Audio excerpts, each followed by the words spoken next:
Greetings and welcome to a review of an audiobook that I have just finished listening to. This is The Sailor on the Seas of Fate by Michael Moorcock. It is the second in the Elric of Melniboné series. And my copy was an audio by Audio Realms, which it might be a fairly random audio company. I'm not sure I'd ever heard of it. I just basically got it through my library and I managed to wrestle this information from my library's very uncooperative website. The narrator was Jeff West, and I'm pretty sure it's the same company and the same narrator that I listened to fairly recently when I read the first book in the series, titular Elric of Melniboné. Like that audio as well. The introduction was actually by the author Michael Moorcock, which I really enjoyed. And Jeff West did a great job. In terms of audio quality, I would say that The Sailor on the Seas of Fate was far, far better than the first one. Both of them do sound effects and music and stuff in the background. But in the first one, the music was often so loud you couldn't actually hear the narration properly through it. In this, the second one, clearly someone at the audio company listened to the opinions of the listeners or something. But in any case, while music was present and special sound effects like cymbals and whistles and bells and whatever, it was never so loud that I couldn't actually hear the narrator, even when he was voicing Elric. And when he voices Elric, he's got a very soft, whispery voice. So, hooray, it's a win for the audio. What did I think of The Sailor on the Seas of Fate? I have rather unconventional views on this series in general, which may well get me excommunicated by the science fiction community. But I'll finish that off later. On the off chance that you are not familiar with Elric of Melniboné, the Elric sagas are part of Michael Moorcock's absolutely innovative sword and sorcery fantasy books. They were something special. Elric is meant to be Moorcock's breakthrough character, according to people who know more about this sort of series than me, and possibly existing on a prehistoric age of Earth, where magic is real and the races are different, and he's the sorcerer emperor of the Melnibonéans. This is a semi-human, pre-human, possibly human species who worship the gods of chaos, like Elric's own patron god Ariok, and who behave in manners that are not exactly human, like the younger kingdoms, all of which are inhabited by humans. In The Sailor on the Seas of Fate, we encounter Moorcock's first, I believe, introduction to his eternal champion notion. Now, I think there's an actual book called The Eternal Champion, and I'm not quite sure where that is in the series of when he wrote them or anything like that. I'm not a Michael Moorcock scholar. I'm sure there's people out there who could tell you all this stuff. But many of his novels and stories, not all of them, have this shared multiverse, and you've got different heroes who interact at various times. So the Eternal Champion notion is this champion of balance who exists on every world to help balance law and chaos, which are perpetually at war, and the Eternal Champion helps keep them in check. That's the general idea of it. Now, at the end of the first book, Elric very foolishly decided to give his kingdom over to his cousin, who he knows wants to destroy him, and knows wants to destroy the love of his apparent life, Cimmeril. Leaving that aside, we start with in this book, where he's traveling around the young kingdoms. He's got this strange idea that he's going to learn something from humanity and the young kingdoms that he can bring back to his kingdom in Melniboné, and somehow rescue it or revitalize it in some way. none of this is ever really explained in any great detail in the first book or the second book, and the cynical older reader is probably inclined to think, well, he just got bored being the emperor and decided to roam around for a while, and that's what he's doing, which is fair enough, but just admit it and move on, dude. The second book starts with Elric has been doing this for a while. No one trusts Melnibonéans and no one likes them, which he knew when he decided to do this thing. And he can't disguise what he is in any way. Everyone instantly notices. He's tried being a mercenary, selling his sword to the younger kingdoms, and that hasn't gone particularly well. So at the beginning of Sailor, he is escaping a city where all the young kingdoms people want to slay him. And he's fleeing on this horse, which eventually dies with a burst heart because he's ridden it so hard. And he ends up on the shores of some sea, knowing that his enemies are somewhere behind him, that he's too weak to do any acts of sorcery to save himself, and he's probably done for. But wait! Deus Ex Machina. On the shores of the sea, a mysterious mist arises, and a mysterious black ship, I think it's a black ship, comes through it. Onto this ship, he is welcomed by other powerful warriors who take him to the captain, who's a blind captain, and he finds out that the ship has actually been looking for him, specifically Elric of Melniboné, and that the captain wants him and his companions to go on this big adventure. This big adventure is that, pardon me, birds are happening. Two powerful sorcerers or demons or something or others have broken through into this world from another dimension. Elric and his three companions need to be the heroes who will take them down.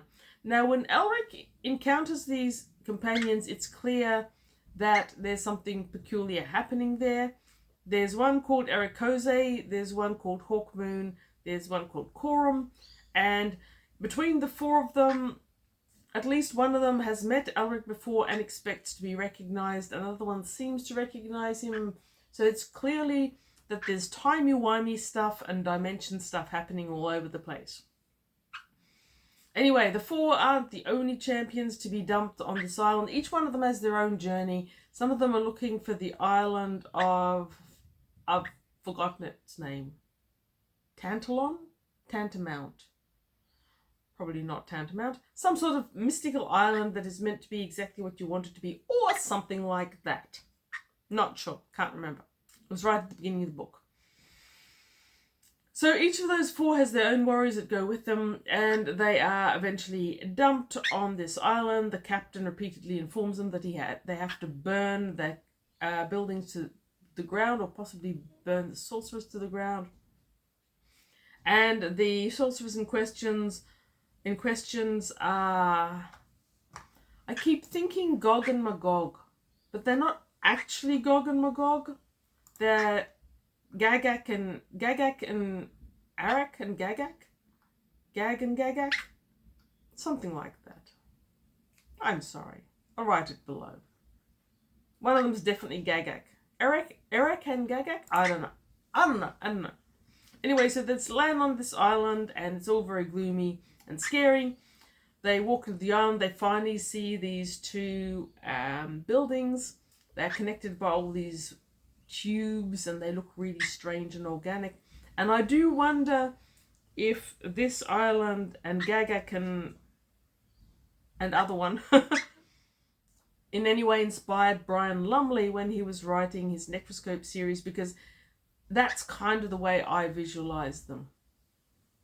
So the four go into one of these buildings and they travel through, and there's all these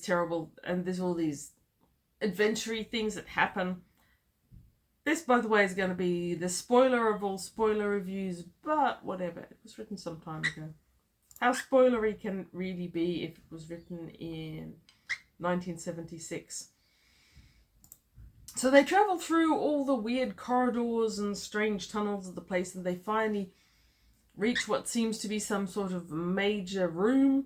there's a pool in it, and the pool is roiling and noisome and seems to be alive. And a faint voice comes out of it calling to Gagak or Arak or whatever other Ak. Two Aks, by the way, brother and sister. And the four champions realize that they have to join, and the four of them sort of turn into one, and each one of them has their own strange sword. Elric's obviously is Stormbringer, and they join into this one huge champion that towers above it and slaughters this creature from the other dimension. And we find out that the reason that they have to do that is because these two beings have broken through from another dimension, and their purpose is to suck all the energy out of this one, the energy of the stars, of the earth, of the people in it. So they're saving the world, really. And the thing about this story is everything is sort of magical, misty land. The captain clearly knows more than he's telling them, but he doesn't tell them. He just gives them some information and not enough. And they're all sort of blundering around in a haze of not knowing, which is fine. It's the sort of story it is. And it's like sword and sorcery often do have these whole mystical, questy, unknowny things happening. I actually really enjoyed this one. At the end of it, they've destroyed their two invaders and their buildings, the two which are more connected than one they initially imagined.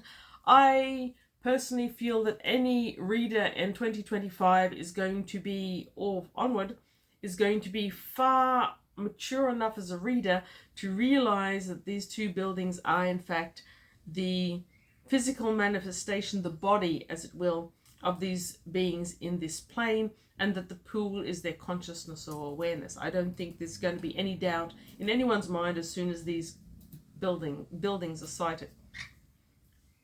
At the end of this, the four champions, I think one or two of their henchmen are still alive as well, have different goals. I think two of them remain on the island seeking things, Tantalon or whatever the name of the island was, and or other things. Each one has their own quest. Two of them get back on the ship, and Alec is one of them. So he continues sailing on with this black ship until finally it approaches its doom, and the captain informs Elric and I think someone else on there at that stage. Maybe. No, that's it. There's Elric and one other champion or warrior. I can't remember which one.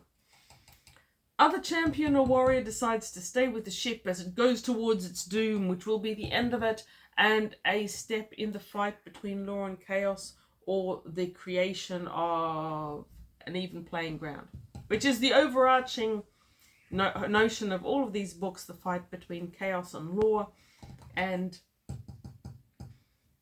even playing grounds. But Elric gets off, he gets in this little boat, and it takes him to this shore. His final information is that there's a crimson gate that he must go through if he wants to go back into his own time. The reason he got back onto the ship is because he wanted to go back into his own plane of existence, back to the Young Kingdoms, and continue on his journeying there. And possibly eventually go back to Melniboné and take up his duties instead of wandering around like a higher sword. However, in order to do this now, the ship isn't there anymore. He has to somehow get himself through this crimson gate if he wants that to happen.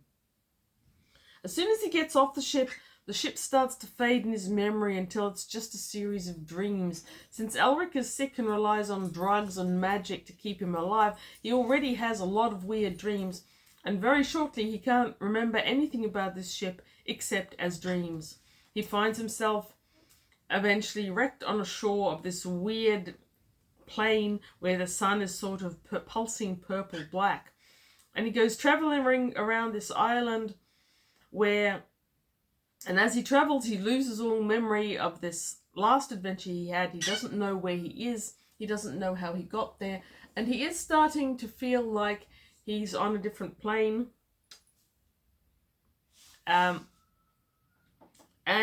Then he comes across a band of ruffians, and he's going to bypass them, even though he hasn't nothing to eat or drink. But he's going to bypass them until he sees that one of them is carrying a Melnibonéan coin, and he's curious enough about that to try and join with the band. That doesn't work well. They attack him.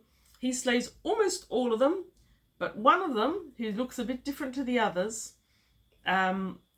sinks into the background and then comes back to help Elric slay all the bad guys. At this point, the interesting thing about the bad guys is that Elric recognizes a lot of their races and a lot of their timelines and a lot of their armor, much of which is from eras completely before his own. So again, we get the timey-wimey thing happening.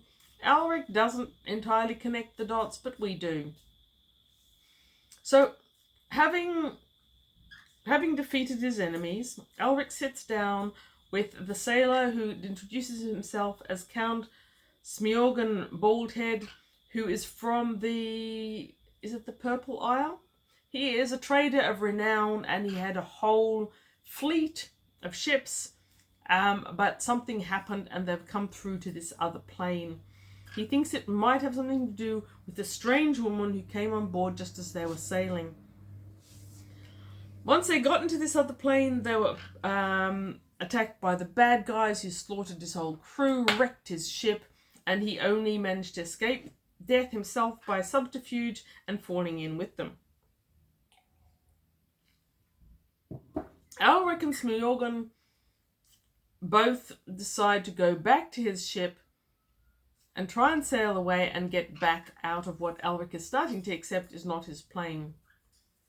And as they travel towards the ship, Elric is constantly believing that he hears a horse traveling behind him. And as they get closer to the shore, he finally catches a glimpse of this horse. It's a white horse, fully caparisoned, saddled, bridled, etc., but with no one in the saddle. Smiorgan doesn't want to believe in the horse. He says there's enough weird things happening, entrapping his reason. They get back to the ship and they find that this woman, who had been the passenger on Smiorgan's ship, has somehow hidden from the bad guys and is still there. They take off to look for this Crimson Gate, but she claims that they're not going to be able to find it. She is a merchant's daughter.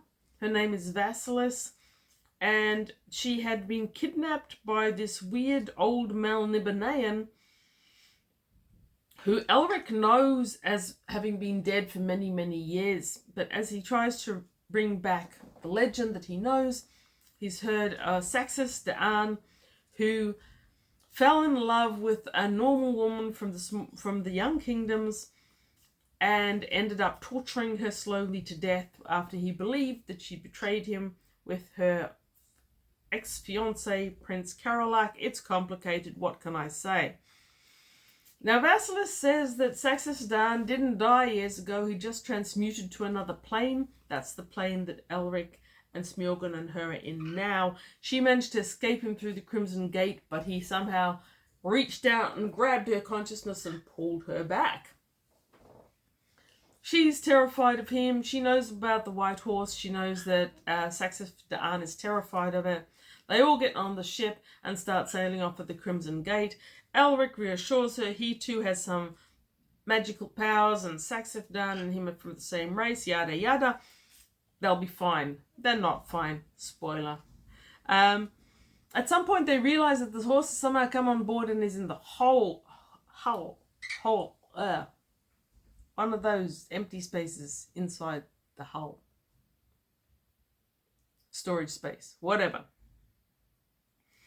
As they're trying to sail through the Crimson Gate, Saxis Da'an does indeed grab them and pull them back, and eventually captures Elric, Smiorgan, and the chick, Vasilis, takes them back to his island. Shenanigans occur. Elric does a bit of sorcery and realizes that the White Horse is actually the White Horse that belongs to Prince Karolak. He summons Karolak back and extricates them from the horrible situation. Saxis Da'an ends up being killed. He has been certain that Vasilis is a reincarnation of his immortal love, whose name I've utterly forgotten. Once Karolak appears, he thinks the same thing, and Vasilis throws in her lot with Prince Karolak. They go off into another dimension on the White Horse, and Smiorgan and Elric manage to cling to the old barge that Saxe-Daan owned long enough to get through the Crimson Gate.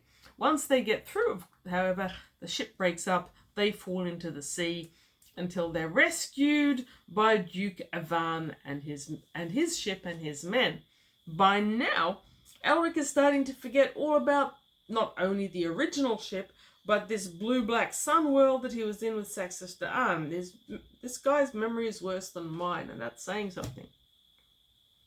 On this ship, Duke Avan has got a mission to travel to an island that may be the ancestral city of the Melnibonéans. It's called Relin Karen A. There's a jade statue there. There's treasure. This is turning into a really long review. And he wants Elric to go with him because sorcery and stuff, and Elric ends up going with him for no particular reason except that it's there, and he does. So they get to this place, shortening things down a lot. They travel through the jungle. I had the Lost Kingdom memories here. They find the city. They find this gigantic jade statue of Lord Ariok. The eyes are missing.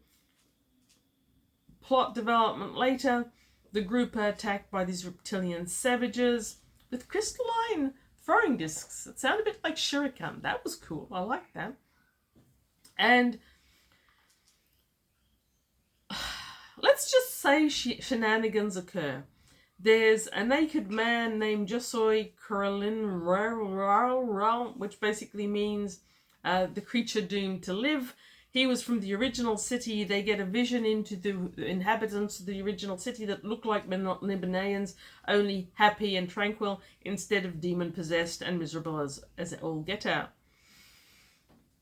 Elric does more shenanigans, and this part I will mention. So the only way to break the curse on the city and on the poor guy who's doomed to live forever is to force Ariok back into the jade statue, raise the curse, and leave. So Elric summons him, and Ariok gives him a bit of a warning. It's like, do you really want to do this? Once this statue's gone, the peace, the agreement that's holding between the Lords of Chaos and Law is broken, and chaos will be unleashed upon your world, upon your plane. Why Elric thinks this is a good idea is beyond me. But he does. And that's the end. And then they all sail away from the island eventually. Now, what did I think of it? I actually really like this book.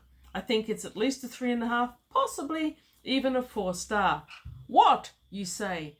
This is a classic. It is epic. It is iconic. Moorcock is a legend in his own lunchbox and in the entire SFF community, and that all of that's true. But the first book, let's face it, was pretty... It would never be published today. It's got too many flaws. It's also got all those amazing concepts, but it exhibits them poorly. Whereas The Sailor on the Seas of Fate is far more cohesive than the first book was. The plot is consistent and not fragmented, like the first one was a lot.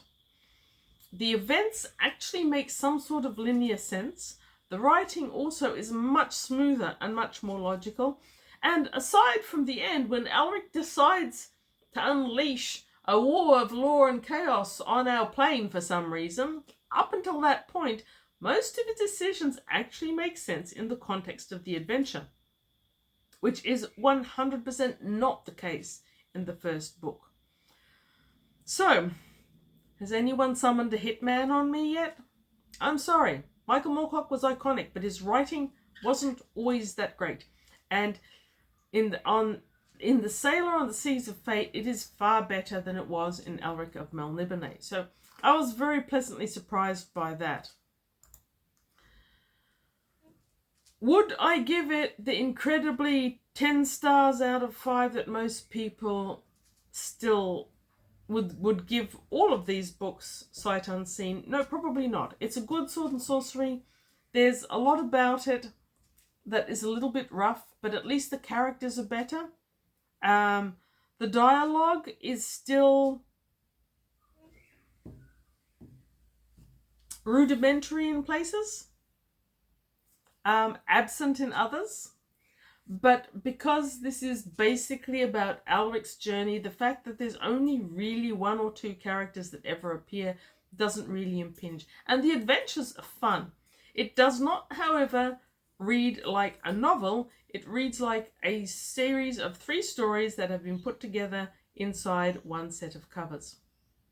So, The Sailor on the Seas of Fate by Michael Moorcock. I did overall enjoy it. The actual reading experience, or the listening experience in my case, was far, far better for this one than for Alric of Melniboné, where you kept wanting to get the mopey little gothy boy and shake some sense into his head. In Sailor, he actually is starting to present like a bit of a champion. He may be lost, but I don't hold that against him.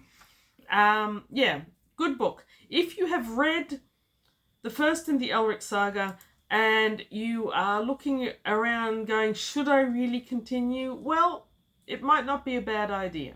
Elric of Melniboné was average, but The Sailor on the Seas of Fate is just that little bit better. I will eventually go on to The Weird of the White Wolf if I can find it, probably in audio again. I will be curious to see how it goes. If you're one of those people who on the booktubes who are reading them all, let me know how The Weird of the White Wolf is. And now that I've finished The Sailor on the Seas of Fate, I'm going to go off and watch some of other people's videos and see how wonderful they think it is. I suspect most people think it is absolutely magnificent. I've read better. I'm sorry, it's good, but I've read better. Thank you for listening to this rather long and slightly fragmented and lacking in plot consistency review.